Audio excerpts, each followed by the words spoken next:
Karis dan Salom. Mari kita menyiapkan hati, pikiran, perasaan kita semua untuk kita mendengar akan firman Tuhan.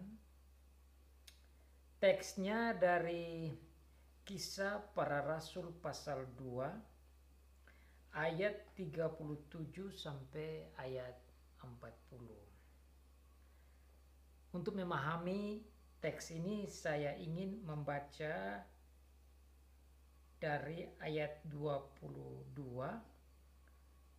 sampai ayat 40.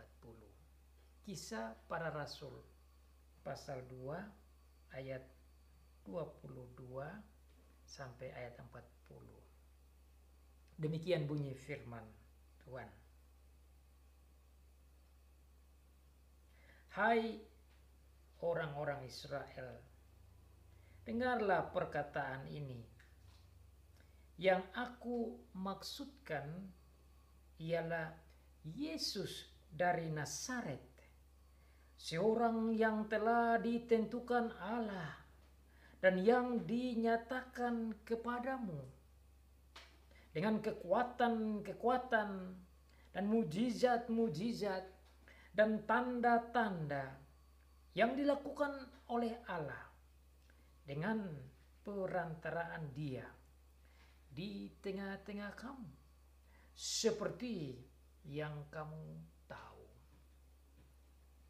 Dia yang diserahkan Allah menurut maksud dan rencananya telah kamu salibkan dan kamu bunuh oleh tangan bangsa-bangsa durhaka.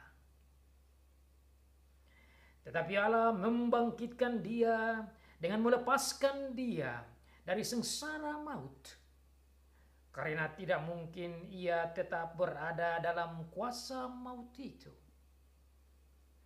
Sebab Daud berkata tentang Dia, aku senantiasa memandang kepada Tuhan, karena Ia berdiri di sebelah kananku, aku tidak goyah. Sebab itu hatiku bersuka cita dan jiwaku bersorak-sorak, bahkan tubuhku akan diam dengan tentram.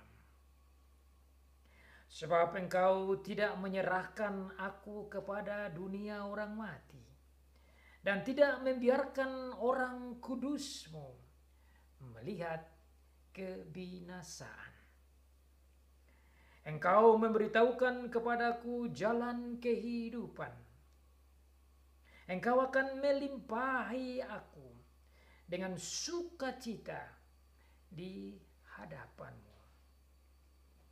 Saudara-saudara, aku boleh berkata-kata dengan terus terang kepadamu tentang Daud, bapa bangsa kita.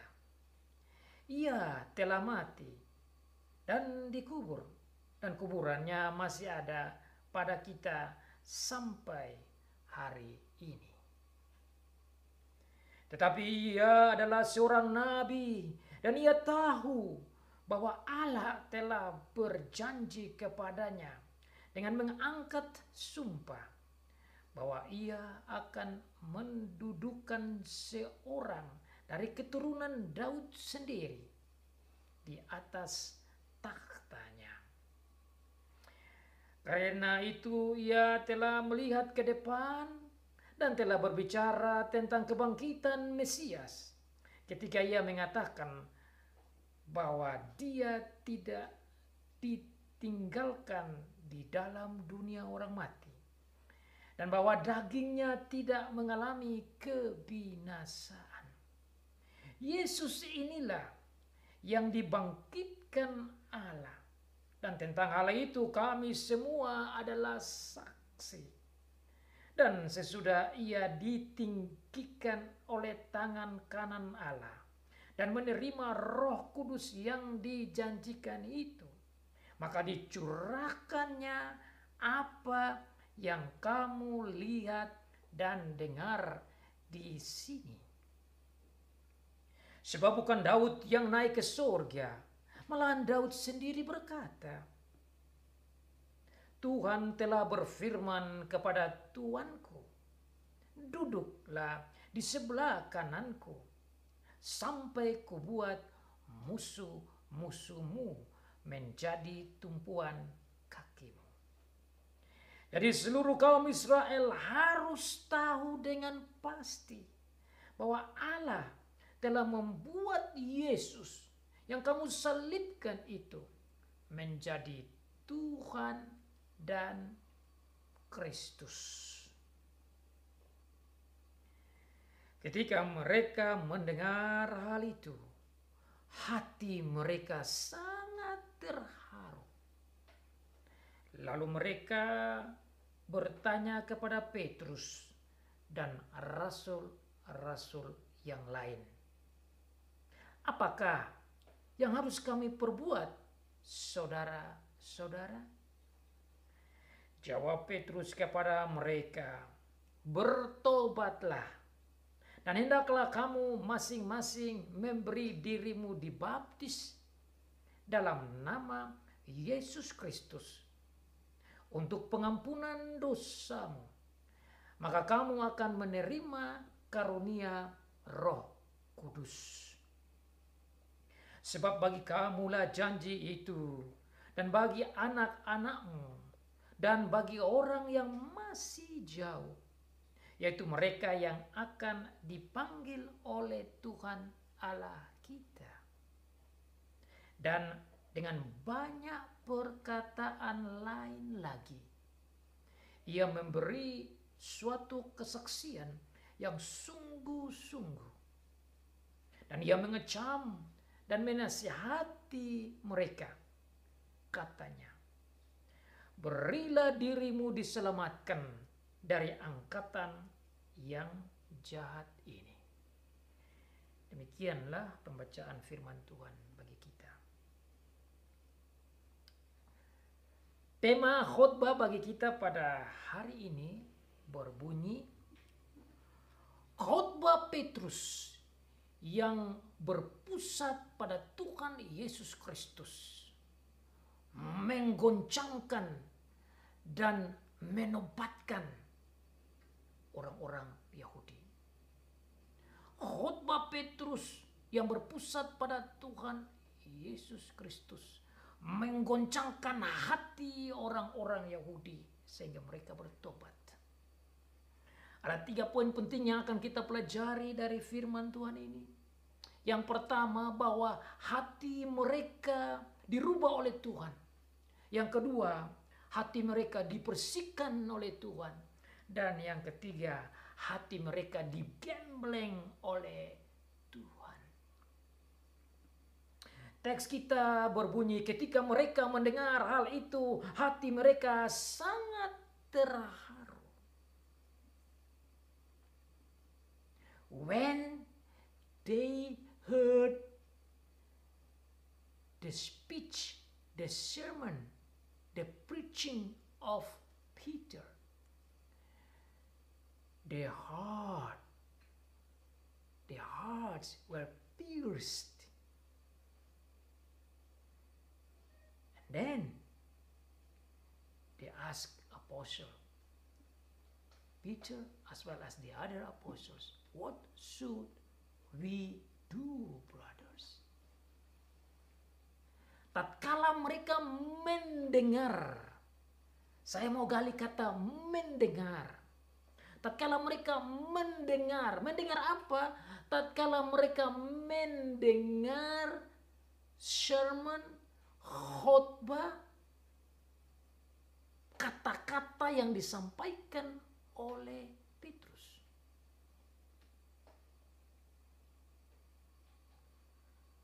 Petrus menyampaikan khotbahnya kepada mereka yang ada pada saat itu yang begitu banyak. Dalam ayat selanjutnya dikatakan ada sekitar 3.000 orang yang bertobat. Itu berarti jumlah mereka pada saat itu ada ribuan. Kenapa ada ribuan? Karena memang ini ada hari besar. hari Pentakosta, hari perayaan yang sangat besar, dan mereka datang dari berbagai macam bangsa dan suku dan negara untuk merayakan hari besar, hari Pentakosta ini. Sehingga ini kesempatan yang luar biasa, di mana ada begitu banyak orang hadir. Dan saat mereka hadir di sana, Roh Kudus dicurahkan. Dan saat Roh Kudus dicurahkan dan mereka berbicara tentang perkara dan perbuatan-perbuatan Allah yang besar dan didengar oleh orang-orang dari berbagai negara dan dipahami dalam bahasa mereka dan membuat mereka tercengang-cengang, membuat mereka terheran-heran. Namun ada beberapa orang yang mengolok, yang mengejek, yang menghina mereka bahwa orang-orang rasul-rasul ini sedang mabuk anggur. Akibat olokan inilah yang mendorong Petrus untuk berdiri dan memberikan khotbahnya. Di dalam khotbahnya ini dia memberikan dasar-dasar pengajaran firman Tuhan untuk mereka mengerti bahwa mereka tidak mabuk. Rasul-rasul yang mendapat curahan Roh Kudus bersama dengan para pengikut Tuhan yang mendapat curahan Roh Kudus itu bukan mabuk oleh anggur seperti yang mereka sindir atau olok, tetapi mereka dikuasai, dipimpin oleh Roh Kudus. Sehingga di dalam teks kita pasal 2, Rasul Petrus memulai dengan mengatakan bahwa apa yang terjadi hari ini, kedatangan Roh Kudus yang kamu lihat saat ini dan kami berbicara dan kamu mengerti dalam bahasamu, dan apa yang kami bicara tentang perbuatan-perbuatan Allah yang hebat ini, yang kamu melihat tanda besar ini bukan karena kami mabuk, tetapi terjadi karena Allah memenuhi janjinya yang telah Ia katakan jauh sebelum di perjanjian lama lewat Nabi Yoel. Maka itulah dia mengutip Yoel pasal 2 yang disebutkan di dalam bagian pertama dari khotbahnya. Dia mau sampaikan kepada mereka supaya mereka melihat dan mendengar bahwa apa yang Tuhan janjikan, apa yang Allah janjikan di perjanjian lama tentang kedatangan Roh Kudus, hari inilah kepenuhan penggenapannya. So he wanted to prove to them that they were not drunk of the sweet wine as what they said, but these people, the apostles and the disciples of Jesus, God, the Holy Spirit, and this is the fulfillment of the promise of God as mentioned in Joel chapter 2. Maka setelah dia mengangkat kutipan dari Yoel pasal 2 untuk menunjukkan tentang penggenapan janji Tuhan, dia lanjutkan dengan berbicara bahwa kedatangan Roh Kudus ini mengarah kepada perbuatan-perbuatan Tuhan yang telah Tuhan buat di dalam Tuhan Yesus. Maka dalam ayat 22 dia mengarahkan perhatian mereka mulai dari percakapan pembicaraan tentang kedatangan Roh Kudus diarahkan kepada Tuhan Yesus. Sehingga khotbah Petrus memang benar berpusat pada Tuhan Yesus. Meskipun peristiwa kedatangan Roh Kudus, namun kedatangan Roh Kudus mengarah berpusat kepada Tuhan Yesus. Maka dalam ayat 22 dia bilang, hai orang-orang Israel, dengarlah perkataan ini, yang aku maksudkan ialah Yesus dari Nazaret. Dia mau supaya orang-orang Yahudi, saudara-saudaranya yang ada di Yerusalem, mengerti bahwa peristiwa kedatangan Roh Kudus ini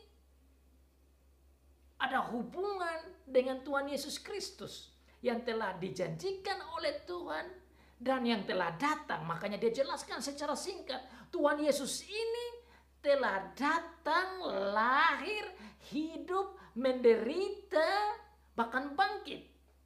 Dan dalam kehidupannya sebagai Mesias, sebagai Nabi, sebagai Tuhan, dia membuat perbuatan-perbuatan yang hebat. Allah melakukan perbuatan-perbuatan yang hebat, mujizat-mujizat, tanda-tanda, kekuatan-kekuatan.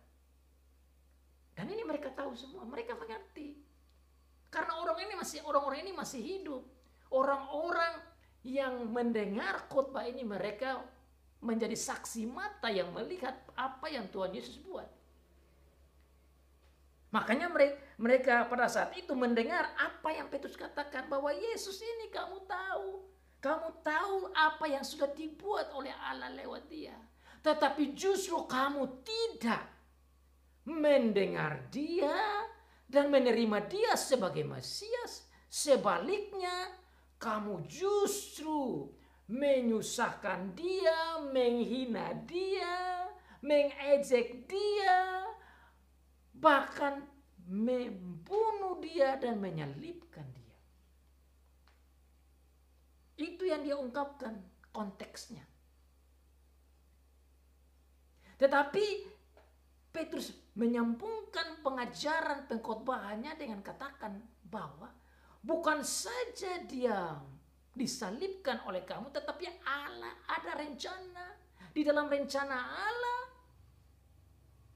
dia mengirim Tuhan Yesus datang membuat perbuatan-perbuatan besar, disalibkan, tetapi Tuhan Allah tidak membiarkan dia mati selama-lamanya dikubur, tetapi dia itu dibangkitkan oleh Allah. Nah, ini merupakan pembukaan pemahaman kepada orang-orang Yahudi supaya mereka mengerti apa yang telah dikatakan oleh Tuhan lewat Nabi Daud. Makanya dalam ayat yang ke-25 dia mengutip lagi Mazmur 16. Yang mana dikatakan bahwa engkau tidak akan membiarkan orang kudusmu melihat kebinasaan. Ini merupakan Mazmur yang berbicara tentang kedatangan Mesias, kedatangan Tuhan Yesus yang mati tetapi bangkit. Maka Tuhan Allah lewat pekerjaan Roh Kudus menggerakkan, memimpin Petrus untuk mengangkat ayat ini. Untuk menolong orang-orang Yahudi waktu itu mengerti tentang janji Allah, mengerti tentang firman Allah di perjanjian lama, yaitu di Mazmur 16. Selanjutnya, di dalam khotbahnya dia menjelaskan lebih dalam tentang ayat ini bahwa apa yang Daud katakan itu adalah hal yang benar dan itu disambungkan dengan Mazmur 110 agar mereka mengerti bahwa Tuhan Yesus yang dijanjikan sebagai Mesias itu yang mati tetapi bangkit, dan dalam kebangkitannya itu Allah membuat dia naik ke surga. Dia mati dan dia naik ke surga. Dan tatkala dia naik ke surga, dia duduk di sebelah kanan Allah. Dia duduk sebagai Raja Israel. Dan saat itu dia mengirim Roh Kudus. Itu yang dijelaskan dalam ayat selanjutnya. Bukti-bukti ini disampaikan oleh Petrus kepada orang-orang Yahudi saat itu. Apa maksudnya? Supaya mereka mengerti bahwa Yesus yang mereka salibkan, Yesus yang mereka bunuh itu adalah Mesias itu sendiri. Makanya dalam ayat yang ke-36 dia menutup khotbahnya dengan katakan, jadi seluruh kaum Israel harus tahu dengan pasti bahwa Allah telah membuat Yesus yang kamu salibkan itu menjadi Tuhan dan Mesias. Itu kesimpulannya.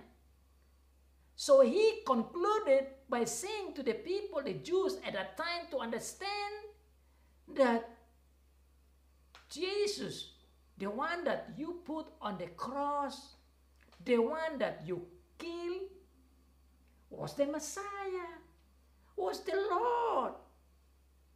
So you have done wrong. You refuse your own Messiah that God has promised to you.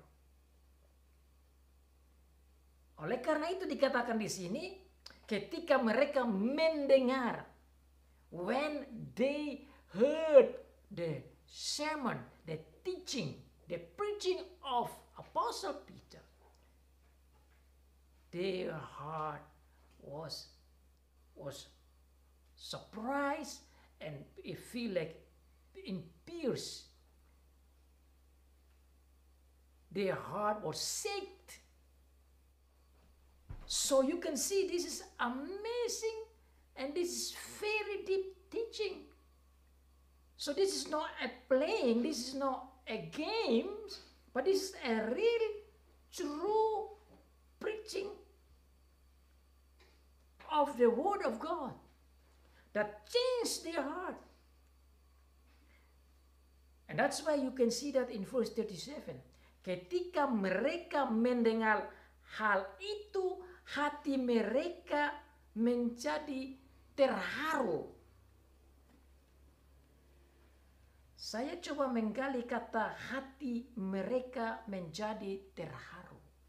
Apa artinya hati mereka menjadi terharu?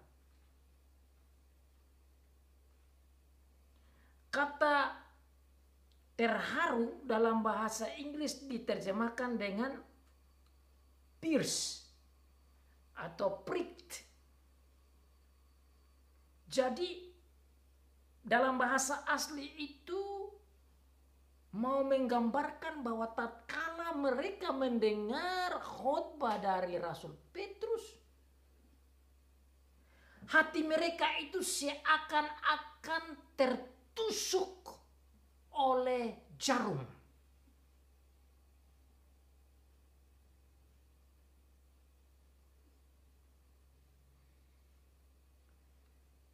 Penetrate with a needle or sharp instrument into their hearts. They were pricked in their hearts.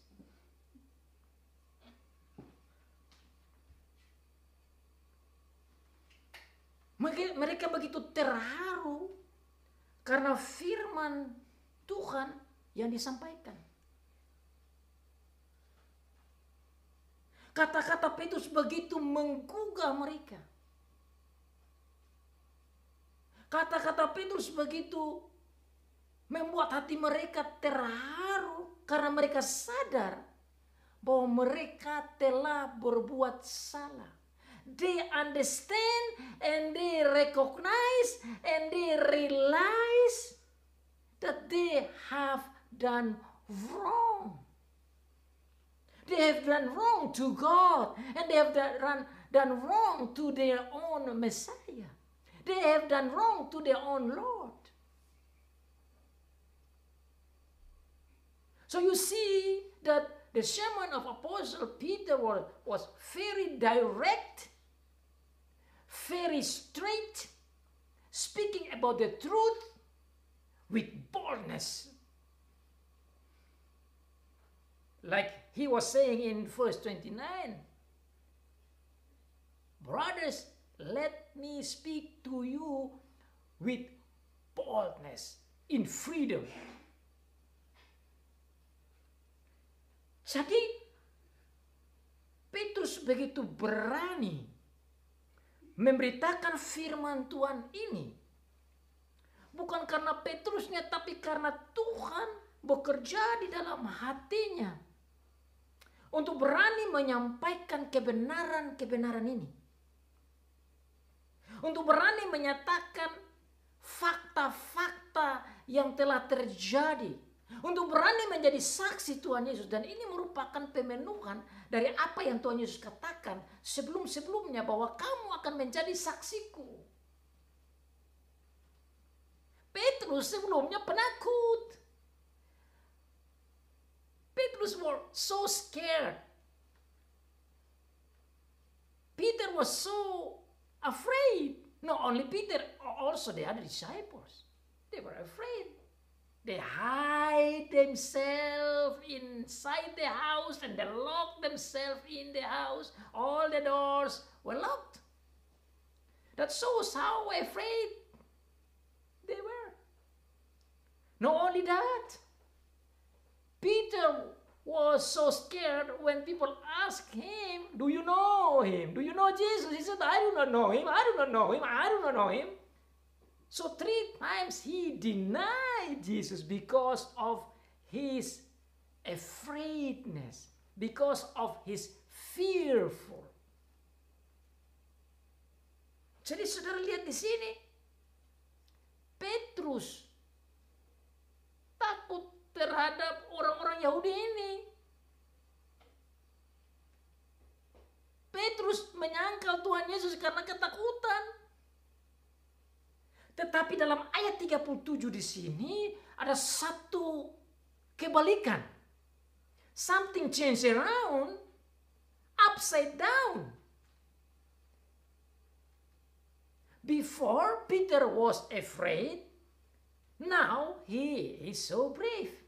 Before the people of Israel so brave and make Peter and the other disciples afraid, now if you see here, they seem to be afraid.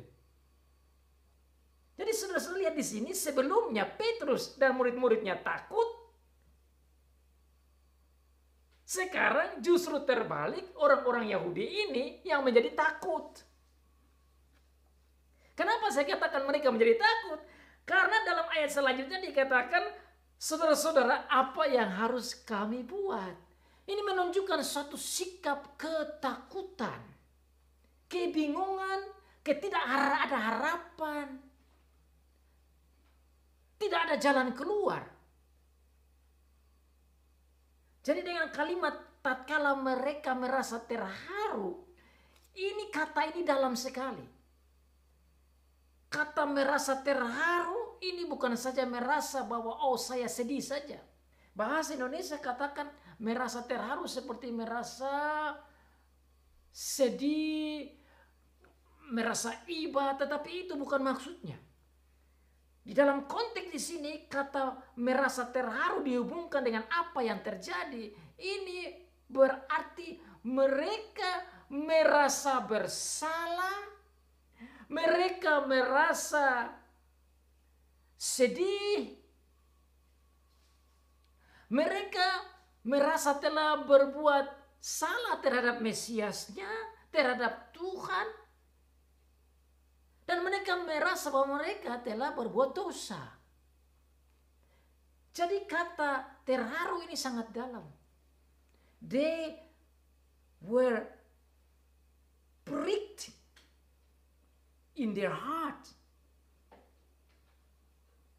Their heart feels like there is a needle penetrate into their heart. Jadi hatinya itu, hati mereka itu kalau mendengar firman dan khutbah dari yang Rasul Petrus, mereka punya hati seperti tertusuk jarum. Kata-kata Petrus begitu menusuk hatinya. Kata-kata Petrus begitu masuk ke dalam hati mereka dan mereka tergugah. Dan mereka rasa sedih.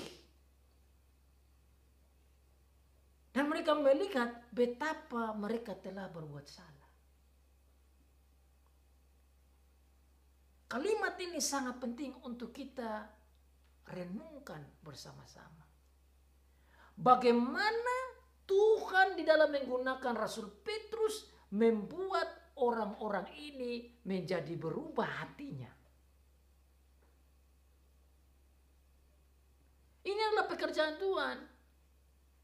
Pekerjaan Tuhan di dalam merubah Petrus yang tidak berani menjadi berani. Pekerjaan Tuhan yang membuat Petrus yang penakut menjadi berani. Yang tidak berani katakan kebenaran menjadi berani menyatakan kebenaran. Tetapi sekaligus pekerjaan Tuhan yang membuat orang-orang Yahudi yang berani dengan kejahatan sekarang menjadi takut karena kejahatan itu.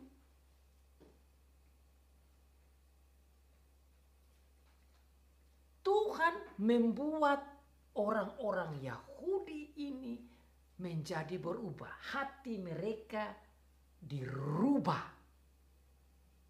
oleh Tuhan.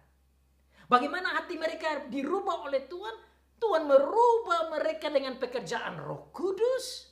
Dan Tuhan merubah hati mereka dengan pekerjaan firman Tuhan yang membuahkan pertobatan. So God Himself changed their heart to repent. God changed their heart with the work of the Holy Spirit as well as the work of the preaching of the word. This what you see, the faith comes out. The faith comes from the preaching of the word of Christ. Jadi iman mereka menjadi bertumbuh karena pekerjaan Roh Kudus di dalam mereka dan firman Tuhan. Makanya firman katakan iman timbul karena pendengaran firman Kristus. Iman bukan timbul karena pendengaran firman tentang politik, atau tentang ekonomi, atau tentang uang, atau tentang manusia, atau tentang jiwa, atau tentang hal-hal duniawi lain. Tapi iman timbul karena pengkhotbahan tentang Tuhan Yesus Kristus. Itulah iman yang sejati. Orang-orang ini bertobat dan imannya bertumbuh karena pengkhotbahan tentang Tuhan Yesus Kristus. Makanya saudara-saudara, dalam awal khotbah ini saya sampaikan bahwa khotbah Petrus berpusat pada Tuhan Yesus Kristus. The sermon of Peter focused on our Lord Jesus Christ that bring faith. Khotbahnya berpusat pada Tuhan Yesus Kristus. Pekerjaannya, hidupnya, sengsaranya, mujizatnya, kekuatannya, tanda-tandanya, pelayanannya, kematiannya, kebangkitannya, kenaikannya, bahkan Roh Kudusnya turun. Itulah khotbah yang bisa membuat iman bertumbuh. Itu yang khotbah yang bisa membuat orang menjadi percaya. Orang-orang Yahudi ini yang membunuh Tuhan Yesus ini menjadi berubah dan sekitar 3.000 orang bertobat. Bertobat bukan karena Petrus punya hebat, bertobat karena Tuhan membuat khotbah Alkitabiah, khotbah Petrus yang surgawi yang berpusat pada Tuhan Yesus Kristus. Khotbah itulah yang mengguncang hati-hati mereka. Khotbah-khotbah itulah yang membuat hati-hati mereka terharu. Khotbah-khotbah itulah yang membuat mereka berubah. Khotbah-khotbah itulah yang membuat mereka datang dan percaya Tuhan Yesus Kristus. Khotbah-khotbah itulah yang membuat khotbah seperti yang berpusat pada Tuhan Yesus itulah yang membuat mereka mau memberi dirinya untuk dibaptis dan diselamatkan. Inilah model khotbah yang harus diikuti dan dilaksanakan dan disampaikan oleh para pengkhotbah-pengkhotbah selanjutnya. Saudara dan saya, siapa saja yang mau berkhotbah dan mau bersaksi, isi khotbah kita yang membawa pada pertobatan dan menimbulkan iman yang benar dan sejati adalah khotbah yang berpusat pada Tuhan Yesus Kristus. Itu khotbah yang Alkitabiah. Itu khotbah yang surgawi. Khotbah inilah yang cocok dengan maunya Tuhan. Sehingga di dalam Lukas pasal 24 dikatakan bahwa kamu semua akan menjadi saksiku dan berita tentang aku harus disampaikan ke seluruh dunia mulai dari Yerusalem sampai ke ujung bumi, berita tentang aku seperti yang sudah dibicarakan di perjanjian lama, tentang matiku, tentang sengsaraku, tentang kebangkitanku, itu harus disampaikan. Itulah yang namanya Injil. Jadi yang Petrus sampaikan di sini, khotbah ini, ya ini adalah Injil. Ini adalah berita baik yang Petrus sampaikan. Injil ini yang disampaikan kepada orang Yahudi, dan akibat dari Injil ini orang Yahudi menjadi percaya. Akibat dari berita inilah mereka bilang, saudara-saudara, apakah yang harus kami perbuat? Inilah ungkapan penyerahan diri. Inilah ungkapan dari orang-orang yang bertobat. Inilah ungkapan dari orang-orang yang siap untuk mengikuti Tuhan Yesus Kristus. Jadi khotbah yang benar. Khotbah yang bisa merubah orang untuk memiliki iman yang benar dan sejati. Khotbah yang membuat orang bertobat secara sejati. Khotbah yang mengguncangkan hati orang menjadi hati surgawi. Yaitu khotbah yang berisikan dan berpusat pada Tuhan Yesus Kristus. Itulah yang Petrus sampaikan. Itulah yang membuat mereka menjadi terharu. Dan mereka mengatakan, apa yang harus kami buat? Dengan mengatakan begitu, saudara-saudara, orang-orang Yahudi ini menyadari bahwa mereka telah berbuat salah. Dengan mengatakan, saudara-saudara, apa yang harus kami buat sekarang? Menunjukkan bahwa apa yang Petrus omong itu betul. Mereka mengakui bahwa betul Roh Kudus yang datang ini betul dari Allah dan sesuai dengan janji Tuhan. Mereka akui bahwa Yesus adalah Mesias. Mereka akui bahwa Yesus adalah Tuhan. Mereka akui bahwa Yesus yang datang dengan perbuatan-perbuatan yang besar dan keajaiban-keajaiban dan tanda-tanda dan kekuatan-kekuatan itu betul. Mereka akui bahwa apa yang diangkat oleh Petrus dari Mazmur 16, Mazmur 110, bahwa Tuhan Yesus akan mati dan bangkit dan duduk di sebelah kanan Allah yang menjadi Mesias dan Tuhan itu benar.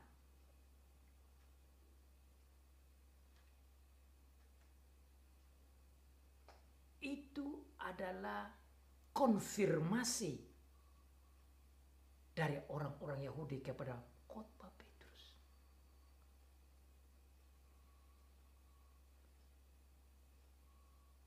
Poin yang berikut yang kita bisa lihat, tatkala dia katakan, apakah yang harus kami perbuat, saudara-saudara?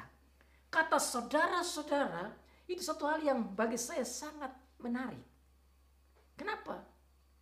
Karena dengan mengatakan saudara-saudara, menunjukkan bahwa orang-orang Yahudi ini menghargai Petrus dan rasul-rasul. Menunjukkan bahwa mereka sekarang menghormati Petrus dan rasul-rasul. Kenapa? Karena sebelumnya itu mereka tentu menganggap enteng para pengikut Tuhan Yesus. Tuhan Yesus saja mereka salibkan, Tuhan Yesus saja mereka bunuh. Berarti pengikut-pengikutnya itu juga mereka hina dan mereka tidak hargai. Tetapi karena khotbah yang berdasarkan kebenaran yang berpusat pada Tuhan Yesus, merubah hati mereka. Dan bahkan mereka menghormati Petrus dan rasul-rasul. Maka dikatakan saudara-saudara. Ini merupakan buah dari hati yang dirubah oleh pekerjaan Allah. Ini merupakan bukti dari hati yang digoncangkan oleh Roh Kudus dan firman Tuhan. Jadi kalau orang yang sudah dirubah oleh Tuhan, hatinya itu berubah. Ini buktinya. Maka mereka katakan, apakah yang harus kami buat? Kata apakah yang harus kami buat menunjukkan kepada kita bahwa mereka mau menyerahkan dirinya kepada rasul-rasul. When they said, brothers, what should we do? Shows to us that they don't have the solution. They don't have the way out. They realize they were wrong. So what should we do? This is the proof of repentance heart. Ini membuktikan hati yang berubah dan mau bertobat. Mereka tidak tahu mau buat apa. Karena mereka bersalah. Dan mereka merasa bahwa mereka pasti dihukum. Mereka tahu bahwa pasti mereka akan dihakimi oleh Allah. Karena mereka telah melanggar firman Allah. Mereka telah melawan Allah. Dan ini bagi orang Yahudi ini sangat menakutkan sekali. Dan bukan saja perbuatan-perbuatan ini langsung. Ini bukan perbuatan terhadap orang lain. Ini langsung kepada Tuhan mereka. Langsung kepada Mesias yang Tuhan janjikan. Saudara harus bayangkan ini sangat dalam. Ini sangat menusuk sekali. Dan sangat menyakitkan. Dan sangat terasa bersalah sekali. So they feel so pain inside. Makanya tadi saya ungkapkan seperti jarum yang tusuk di hati. Dengan kata-kata khotbah dari Petrus itu. Karena mereka akui. Mereka sadar bahwa mereka telah bersalah. Mereka sadar bahwa mereka telah menyusahkan Tuhan Yesus. Mereka sadar bahwa mereka telah membunuh Tuhan Yesus. Mereka sadar bahwa mereka telah menghina Tuhan Yesus, yaitu Mesiasnya. Mereka sadar bahwa mereka telah melakukan perbuatan yang begitu jahat di hadapan Allah terhadap Mesias yang dijanjikan oleh Allah. Maka mereka katakan, so what should we do, brothers? Dengan kata-kata ini, mereka mau katakan, tolonglah, kasih jalan keluar. Please help us. Please give us way out because we do not know we have done wrong towards God and towards our own Lord and Messiah. Could you please help us? Give us the way out. Itu maksudnya. Saudara bisa bayangkan, ini orang-orang yang begitu berani, yang begitu menyusahkan Tuhan Yesus dan pengikut-pengikutnya juga takut kepada orang ini, sekarang terbalik. Mereka terbalik menjadi apa yang harus kami buat. Ini bukti orang yang mau bertobat. Tatkala dia merasa bersalah, dia bertanya, jalan keluarnya bagaimana? Apa yang harus kami perbuat? Kalau saudara bandingkan di dalam Kisah Para Rasul pasal yang ke-9 ayat yang ke-6. Tatkala Rasul Paulus bertobat, itu juga dikatakan hampir sama. Tuhan Yesus bilang, pergi dan tanyakan kepada orang apa yang harus engkau buat. Maksudnya apa? Yang harus engkau buat, engkau harus percaya Tuhan Yesus, bahwa Tuhan Yesus yang engkau aniaya itu dialah Yesus, dialah Mesaya, dialah Mesias, dialah Kristus, dialah anak Allah, dialah Tuhan. Itu yang Paulus harus buat. Di dalam Kisah Para Rasul pasal yang 6. Pasal 9 ayat 6. Itu sama apa yang harus kamu buat. Hal yang sama juga tatkala saya pelajari di dalam Kisah Para Rasul pasal yang ke-16 ayat 30. Tatkala mereka Rasul Paulus dan teman-temannya di penjara, itu juga hal yang sama.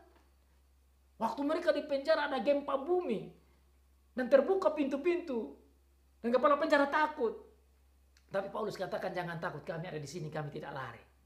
Maka saat itu Rasul Paulus memberitakan Injil kepada dia dan dia mendengar itu dan dia bilang, apa yang harus aku perbuat? Rasul Paulus katakan, percayalah pada Tuhan Yesus Kristus. Jadi ini adalah ungkapan kata-kata yang sangat bagus. Ini statement pertanyaan yang sangat bagus. Ungkapan tanda-tanda dari orang yang mau bertobat. Dia bertanya, apakah yang harus kami atau saya perbuat? Maksudnya apa? Supaya saya tidak dihukum, supaya kami tidak dihukum, tapi supaya kami dilepaskan dari hukuman ini, dan supaya kami diselamatkan. Jadi pertanyaan apakah yang harus kami perbuat? Itu maksudnya, brother, saudara-saudara, tolonglah kami supaya kami tidak dihukum, tapi kami dilepaskan dari hukuman karena kami sudah bersalah. Maka Tuhan menolong, menggerakkan Rasul Petrus, memberikan jawaban, memberikan jalan keluar surgawi. Jalan keluar surgawinya apa? Dia bilang begini, Petrus menjawab mereka dengan berkata, bertobatlah dan hendaklah kamu masing-masing memberi dirimu dibaptis dalam nama Yesus Kristus. Ini sama dengan Paulus. Waktu dia bertobat, apa yang harus kamu buat? Bertobat, percaya Tuhan Yesus sebagai juru selamat. Percaya dia sebagai Mesias. Percaya dia sebagai anak Allah. Apa yang harus dibuat oleh kepala penjara? Bertobat dan percaya Tuhan Yesus. Saudara dan saya juga sama. Kita harus bertobat dan percaya Tuhan Yesus sebagai Mesias, anak Allah yang hidup, dan sebagai Tuhan kita. Makanya dikatakan di sana mereka harus bertobat. Kata tobat artinya mereka harus merubah tujuan hidup mereka yang salah itu kepada tujuan hidup yang benar. Dari yang menolak Tuhan Yesus menuju pada menerima Tuhan Yesus.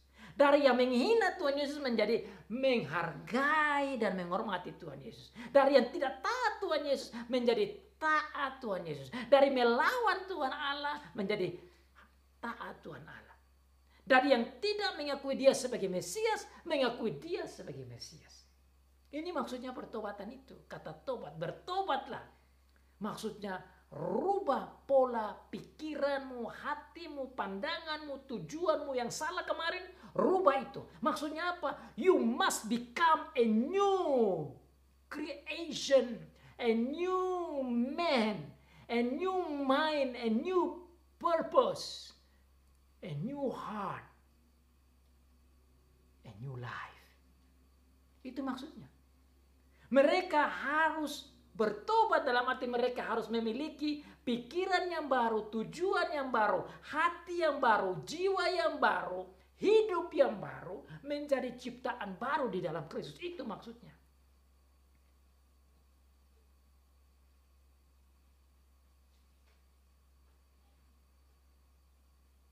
Setelah kata itu dikatakan, dia sambung dengan kalimat yang berikut. Hendaklah kamu masing-masing memberi dirimu dibaptis.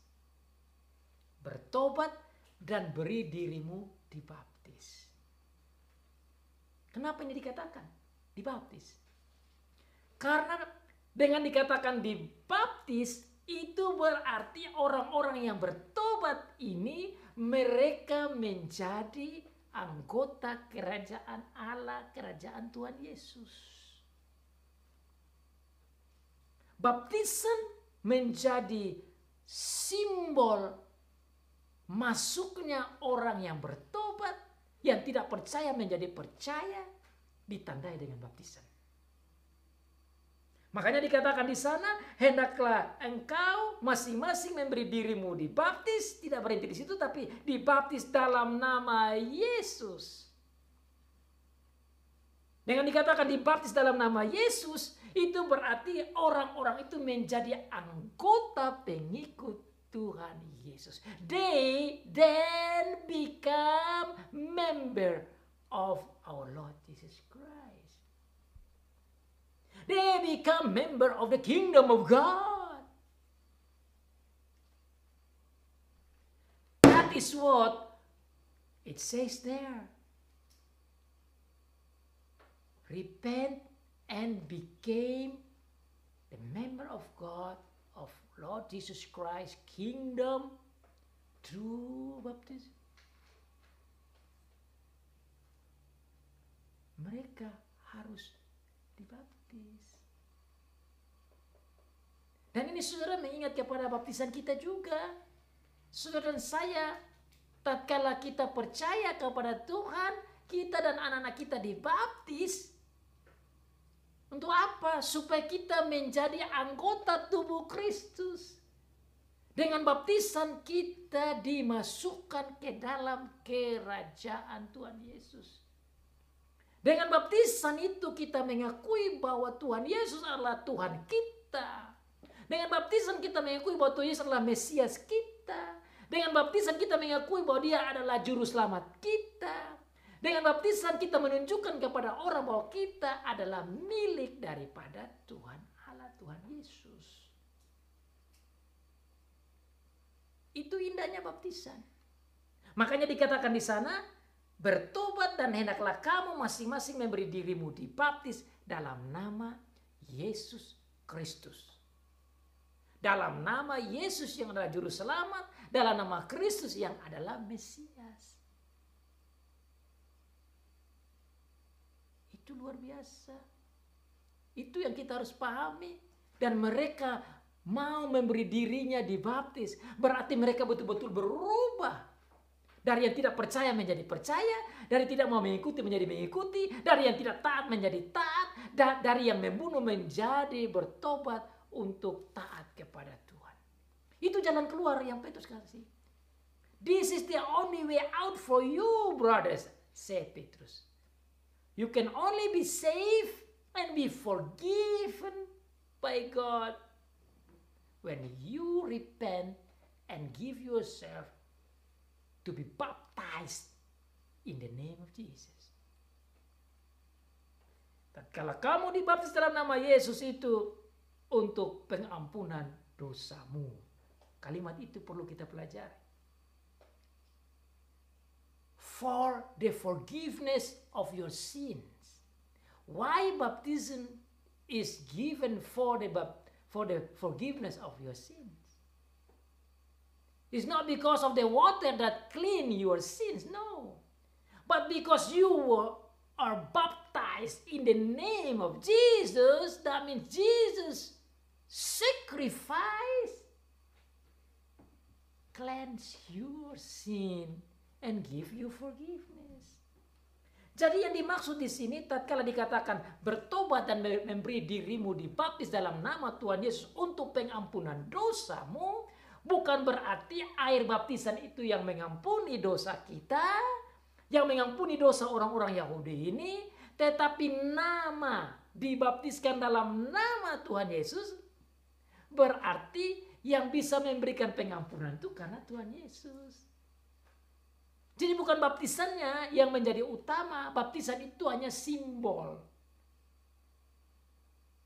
Yang paling utama itu bukan airnya, tetapi Yesus itu, nama Yesus itu. Kenapa? Karena bukan air yang bisa membasuh dosa-dosa kita.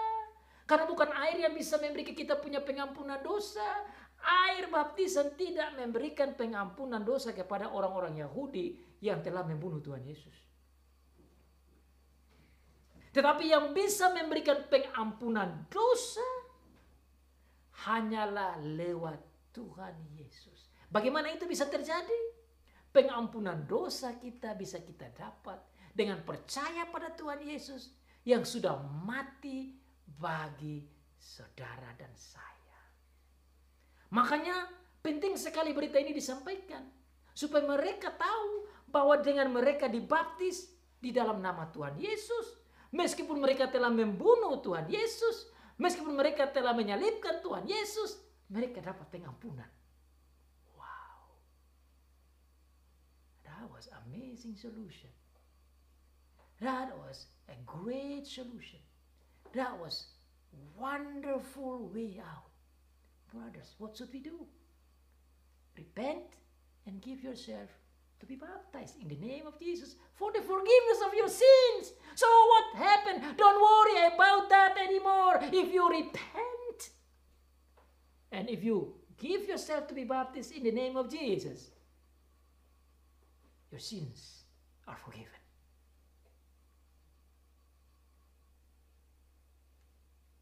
You don't have to worry.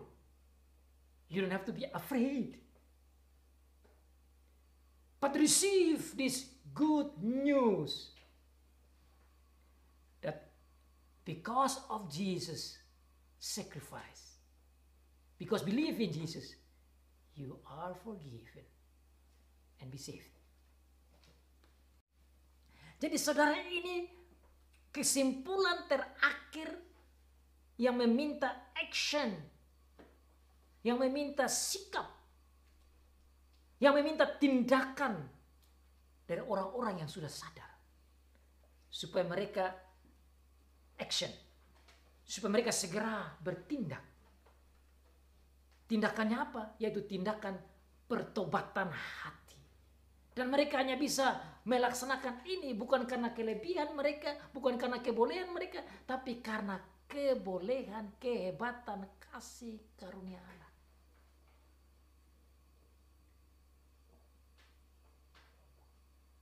Kasih Allah di dalam Tuhan Yesus yang bisa memberikan mereka jalan keluar, yaitu pengampunan dosa.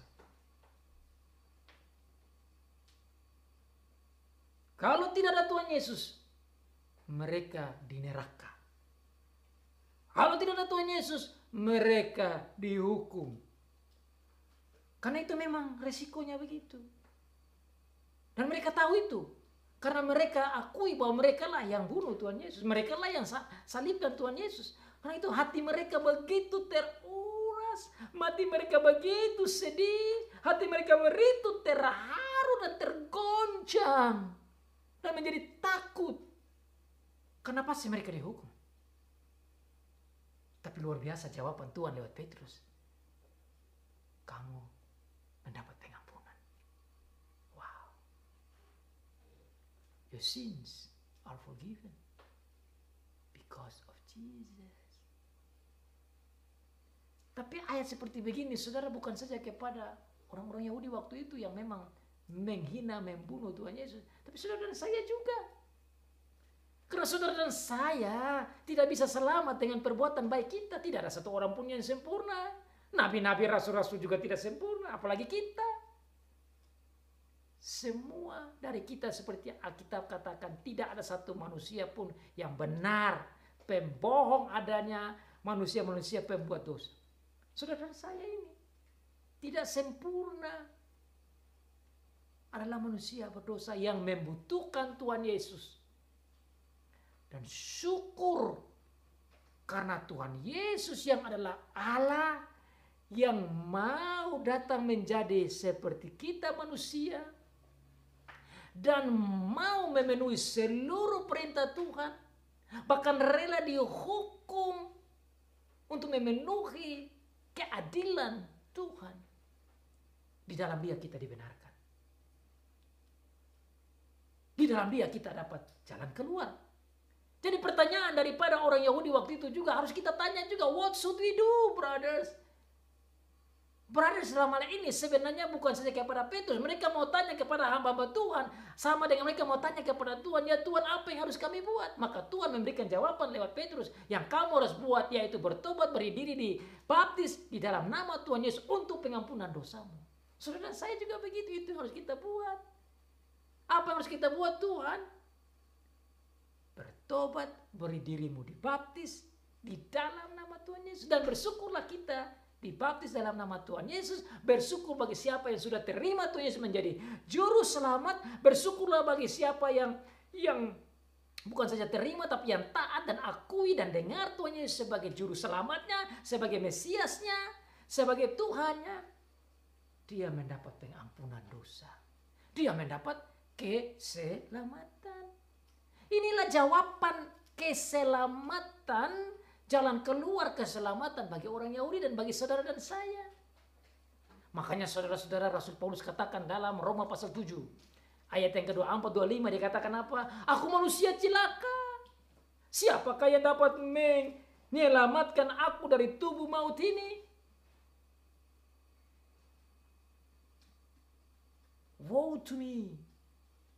Who can save me from this body that being destroyed? Who can save me? Thank to Jesus. Terima kasih Tuhan Yesus. Itu ungkapan dari Rasul Paulus. Dia sadar bahwa dia pun yang berusaha untuk selamatkan diri dengan perbuatan baiknya tidak bisa. Saudara dan saya apalagi? Kita tidak bisa diselamatkan dengan perbuatan baik kita. Kita tidak bisa diselamatkan dengan perbuatan baik orang lain. Kita hanya bisa diselamatkan dengan karya dari Tuhan Yesus. Itu saja. That is the only way for life. Makanya Tuhan Yesus bilang apa? Akulah jalan dan kebenaran dan hidup. I am the way and the truth and the life. Itulah dia. Dia saja yang bisa memberikan kita jalan. Dia saja yang bisa memberikan kita kebenaran. Dan dia sajalah yang bisa memberikan kepada kita kehidupan kekal. Makanya saudara dan saya boleh bersuka cita oleh karena dia. Oleh karena Tuhan Yesus itu. Makanya khotbah-khotbah yang harus disampaikan seperti ini harus khotbah tentang dia. Harus khotbah tentang kebaikannya. Harus khotbah tentang kehebatannya. Harus khotbah tentang perbuatannya yang hebat. Harus khotbah tentang kesengsaraannya, kematiannya, kebangkitannya, kenaikannya, kekuasaannya, pemerintahannya, jalan keluarnya, keselamatan yang dia berikan kepada kita. Itu yang disampaikan. Ini yang disampaikan oleh Rasul Petrus. Mereka dapat pengampunan dosa, mereka dapat jalan keluar, mereka tidak perlu ragu dan takut lagi, mereka boleh merasa terhibur karena pengampunan dosa dalam Tuhan Yesus Kristus yang disimbolkan dengan baptisan. Maka kamu akan menerima karunia Roh Kudus. Another good news.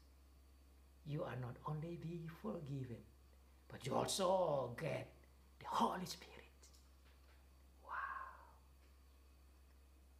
Imagine, these people are not deserve to have this. These people deserve to be punished. These people deserve to have nothing but punishment, and they're supposed to go to hell. But instead, be punished, they got forgiveness of sins. Instead of be punished and go to hell, they are being forgiven. And they got the great blessing and gift of God. That's the Holy Spirit. Wow. Wow, wow, wow. Wow. Can you imagine that? You're supposed to be punished, but you're being forgiven. You're supposed to be condemned, but you are forgiven. You're free. You save. Not only being free and safe and forgiven, you get a great, indescribable gift. No one can ever give you this gift. You cannot even buy with any money, gold, or anything. This is a free gift of God. You are being forgiven and you get the Holy Spirit. And I think this is amazing. Engkau tidak saja diampuni, dosamu tidak saja diampuni, engkau yang harus ke neraka, engkau bebas, engkau diselamatkan. Dosamu diampuni, engkau tidak dihukum. Bukan saja itu, bahkan engkau mendapat pemberian karunia Roh Kudus. Saudara bayangkan ini orang-orang ini, pembunuh-pembunuh ini. Bukankah ini berita luar biasa? Bagi mereka tuh, kalau saya yakin pertamanya pasti mereka sedih sekali. Tapi berita datang, saya yakin mereka berlompat-lompat. Wow, praise God. I'm free. I'm being forgiven. And I got the Holy Spirit. You too. You're supposed to be condemned. And you're supposed to go to hell. and you're supposed to be punished. But by the grace of God in our Lord Jesus Christ, because of his blood and his suffering and his death on the cross and his death there, your sins are forgiven. You are free. You will not be condemned. At the same time, you got the forgiveness of sins. You got the Holy Spirit as the great gift of God.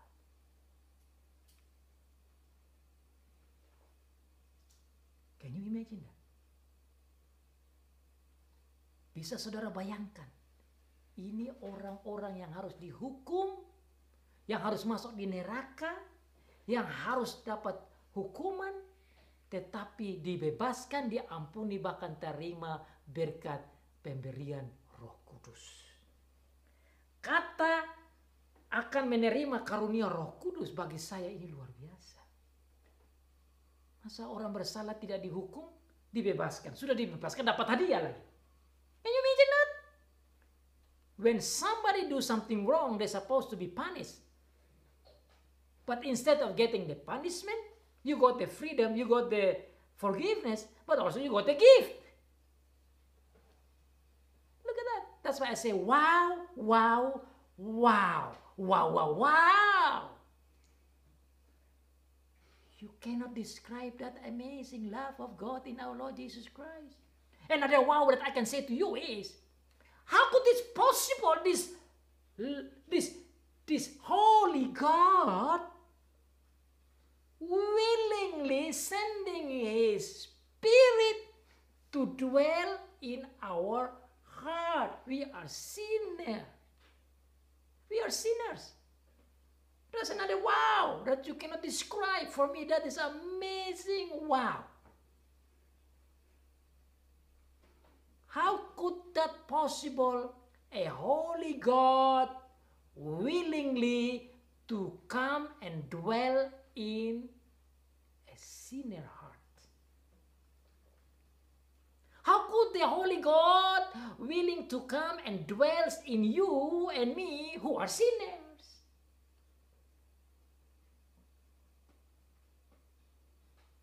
Won't you say wow with me? Won't you? You will have to say wow. That's why I say wow, wow, wow. Why I say wow, wow, wow? Because I cannot describe anymore, but I just say wow, wow, wow, wow until maybe billion of wows. Because I cannot describe it anymore. How could that possible? Sinner don't get punishment. Sinner don't go to hell anymore because of Jesus Christ. Sinner got forgiven, and sinner got a great undescribable gift, which is the Holy Spirit, who is so holy, want to dwell in us. This is a great news. This is what we call gospel. This is what we call good tidings. Ini yang namanya berita baik, kabar baik, berita Injil. Bahwa orang yang tidak berhak untuk dapat keselamatan, pengampunan, mendapat pengampunan karena Tuhan Yesus sendiri, sekaligus mendapat Roh Kudus yang tidak bisa didapati dengan uang atau apapun atau jasa apapun, adalah free gift of God. Ini yang namanya kasih Allah. Makanya di mana-mana orang-orang Kristen lewat firman Tuhan selalu Rasul Paulus katakan apa? Charis dan shalom, kasih karunia Allah, rahmat Allah dan damai Allah. Karena Allah saja yang bisa memberikan karisnya, yang bisa memberikan kasih karunia-Nya, yang bisa memberikan rahmat-Nya, mengirimkan Tuhan Yesus dan Roh Kudus. Dan dalam pekerjaan Tuhan Yesus itulah kita dapat shalom, kita dapat kedamaian. Orang-orang ini, saudara-saudara, orang-orang Yahudi ini, mereka tahu bahwa mereka sebenarnya tidak ada damai. Saudara bayangkan kalau orang yang mau dihukum, mana mau damai? Tidak bisa damai, hatinya tidak damai. Tapi sekarang karena Tuhan Yesus, mereka dapat damai dengan Allah. Ini yang namanya shalom. Because of Jesus, they get the shalom. Itu yang saya bilang wow. Saudara dan saya juga tidak bisa mendapat itu. tidak berhak, tidak ada jaminan bagi saudara untuk dapat itu, hanya kalau dalam Tuhan Yesus kita dapat kedamaian. Tuhan Yesus sajalah yang memberikan kedamaian. Makanya dikatakan dalam perjanjian lama, dia adalah Raja Damai, Prince of Peace. He is the Prince of Peace. Makanya di mana-mana orang yang percaya itu harus membawa berita kedamaian kepada orang lain. Orang yang menerima kedamaian itu, dia harus membawa kedamaian kepada orang lain. Sekarang inilah kita mendengar khotbah tentang kedamaian. Karena apa? Karena dalam Tuhan Yesus ada pengampunan dan kedamaian dengan Bapa di surga. Ayat yang ke-39.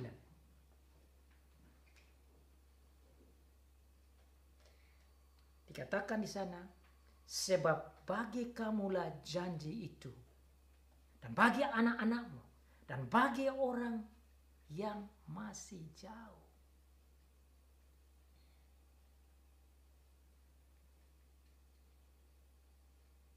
Dia tutup dengan kalimat itu. He closed his statement, last statement, by saying that this promise, the promise of Jesus, the promise of Messiah, the promise of salvation, the promise of forgiveness of sins, the promise of peace, and the promise of the coming of the Holy Spirit that dwells in you is actually for you. For you. Sebab bagi kamulah janji itu, actually for you. You wrong, you kill him, but remember this promise for you. Now you receive it. Another glad tidings. Sebuah berita yang lain lagi yang disampaikan. Another wow, yang lain lagi. Ini janji ini diberikan untuk kamu. Kamu yang harus menerima janji itu. Maunya apa? Bersyukurlah kepada Tuhan yang memberikan janji itu dan sekarang dia kasih janji itu. Janji yang mana? Saudara ingat dalam Kejadian pasal 3 ayat 15 bahwa akan datang dari keturunan perempuan yang akan menghancurkan kepala si ular. Itulah janji juru selamat Tuhan Yesus. Janji yang mana? Kejadian pasal 12 ayat 3. Bahwa lewat Abraham, lewat kamu, semua bangsa di bumi ini akan menerima berkat. Ini janji berkat. Janji berkat apa? Semua bangsa di bumi ini akan mendapat berkat, yaitu keselamatan di dalam Tuhan Yesus Kristus. Inilah janjinya. Janji inilah yang telah Tuhan sampaikan di perjanjian lama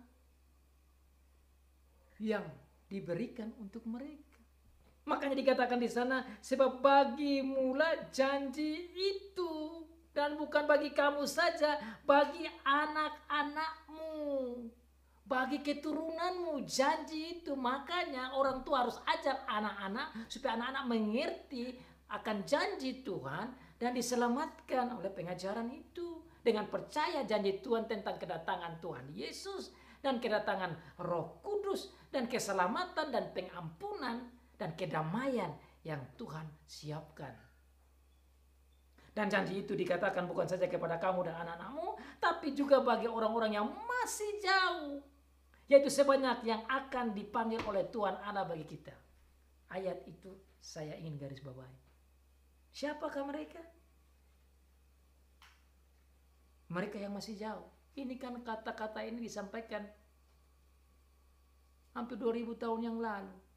Atau 2000 tahun lalu lebih yang lalu. Orang-orang yang masih jauh, ya kita-kita setelah itu. Mereka yang telah dipilih, mereka itulah akan ditentukan dan dibenarkan dan dipanggil dan diselamatkan. Saudara dan saya terhisap di dalam ini. Kita masuk di dalam penerima janji. Janji itu, dan makanya saudara dan saya percaya Tuhan Yesus itulah janji, bukti dari janji Allah bagi saudara dan saya. Dan kita yang pegang ini, kita perlu beri hati kita, selain dibersihkan oleh Tuhan Yesus, kita beri diri kita untuk hati kita untuk digembleng, dituntun, didirect, guided, led by God and the Word of God and the Holy Spirit. Makanya ayat 40 dikatakan, setelah itu ada banyak perkataan dan banyak kesaksian yang sungguh-sungguh disampaikan oleh Petrus. Tujuannya apa? Supaya mereka digembleng, supaya mereka dituntun, supaya hati mereka diarahkan, supaya hati mereka dipimpin oleh Tuhan lewat firman Tuhan dan Roh Kudus. Untuk bertumbuh sebagai anggota kerajaan Allah yang telah dibersihkan hatinya, yang telah menjadi manusia baru, dipimpin oleh Tuhan lewat roh dan firman-Nya. Dan mereka yang sudah percaya yang dikatakan, berilah dirimu diselamatkan. Biarlah dirimu diselamatkan. Keluar dari angkatan yang jahat ini. Peganglah Tuhan Yesus Kristus. Percayalah Dia, ikutlah Dia, taatlah Dia, hormatilah Dia, dan tetaplah ada dalam kerajaan-Nya. Dan nikmatilah kedamaian bersama Dia. Nikmatilah pengampunan dosa oleh karena Dia. Dan nikmatilah Roh Kudus yang mau diam di dalam kamu. Dan biarlah hatimu tetap dirubah dan terus ditobatkan, dan terus dikuduskan, dan terus dibersihkan oleh roh dan firman, dan diampuni. Dan biarlah hatimu terus digembleng, dipimpin, dituntun oleh Tuhan lewat roh dan firman Tuhan. That's the way. When you come to God, God change your heart and you repent. So let your heart be changed every day, be cleansed by God, and be guided and led by God through the Holy Spirit and the Word of God. Dan biar kita menjadi pengikut-pengikut Tuhan yang berbeda dari orang-orang yang tidak mengenal Tuhan, yang memiliki hati yang baru, yang memiliki hidup yang baru. Oleh karena Tuhan Yesus di dalam kita, oleh karena Roh Kudus di dalam kita, oleh karena Bapa di dalam kita, oleh karena kita menjadi anggota kerajaan Allah. Praise be to God. Terpujilah nama Tuhan yang telah memberikan kepada kita Tuhan Yesus, yang telah memberikan kepada kita Roh Kudus dan pengampunan dan kedamaian dan keselamatan surga yang Tuhan sudah siap. Hidup kekal sampai selama-lamanya. Amin.